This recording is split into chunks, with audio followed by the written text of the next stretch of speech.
Flower Power. It was Halloween night on the island of Sodor. The moon shone brightly, and the stars twinkled in the night sky.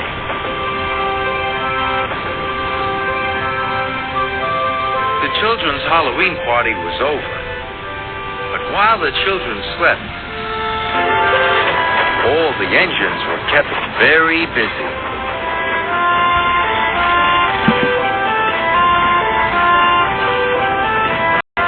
Thomas was alone at Tidmouth Sheds when Sir Topham Hatt arrived.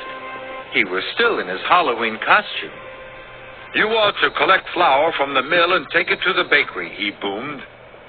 "You must work with Diesel. The island needs its morning toast, and Lady Hatt and I need our English muffins," he added sternly. "So I'll have no mishaps tonight." Thomas didn't want to work with Diesel, but he wanted to be really useful.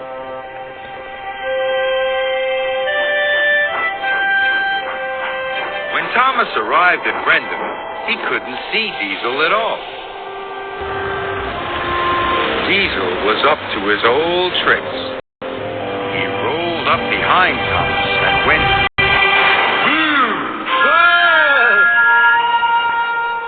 "Just a silly old steamy to be scared on Halloween," Diesel sneered. "I'm not a scared engine," said Thomas firmly. "We'll see," wailed Diesel. Thomas and Diesel headed for the flour mill. Diesel teased Thomas with every click and every clack. When they arrived at the woods, Diesel cried, "It's the haunted forest!" And he called out, "Whoa, Thomas!" in a spooky voice. "Stop it," said Thomas crossly. But the breeze blew, and the branches creaked. Diesel's teasing made it seem spooky indeed. Then they came to the abandoned mine. The buildings were deserted, but they could hear a banging noise. "What was that?" cried Thomas. "Sounds like the ghost engine looking for a steamy to scare." Well, I'm not scared," said Thomas. But he wished he felt as brave as he sounded. Thomas and Diesel had to stop at a red signal.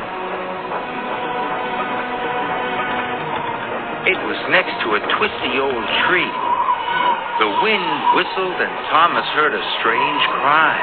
Suddenly, Thomas felt something touch his tender. "Look out!" cried Diesel. "The ghost engine is after your funnel." "Cinders and ashes," gasped Thomas. And he let out a frightened peep. Scared engine," Diesel teased. Thomas was very cross with Diesel. He wanted to pay him back for all his teasing.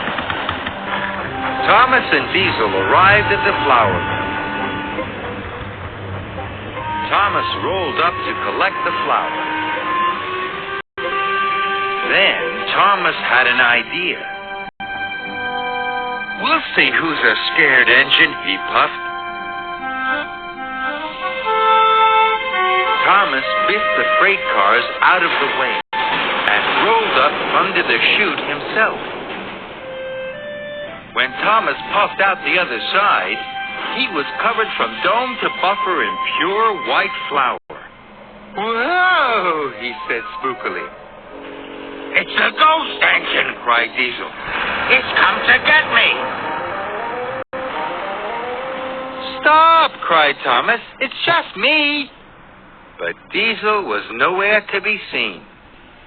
After Diesel had gone, the mill seemed very quiet. But there was still work to do. The island needs its bread, thought Thomas, and Sir Topham Hatt needs his English muffins. Thomas shunted all the freight cars into one long line, and he set off for the bakery, all alone.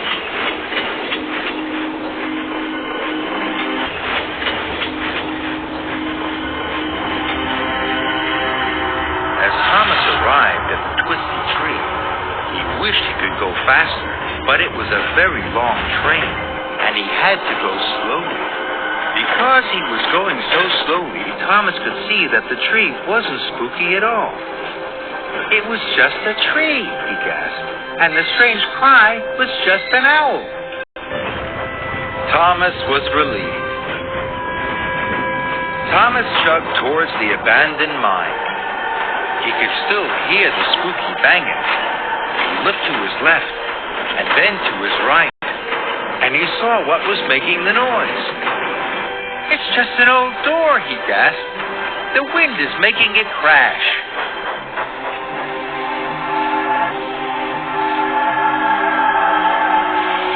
Finally, Thomas reached the old woods. The breeze still blew, and the branches creaked.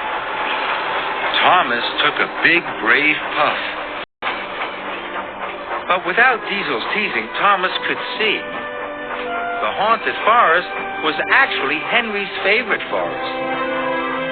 It's not scary at all, said Thomas.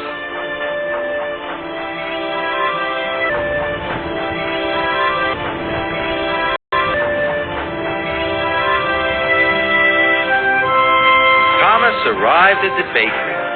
He was tired but happy. Oh, it's the ghost engine, sir, Diesel told Sir Topham. And it's come to get me! It's not a ghost engine, boomed Sir Topham Hatt. That's Thomas. He's a really useful engine. Thomas, you have done a splendid job, Sir Topham Hatt said. You deserve an extra special washdown. Thank you, sir, puffed Thomas proudly. And while Sir Topham Hatt waited for the first batch of English muffins, Thomas looked forward to telling his friends his Diesel Halloween story.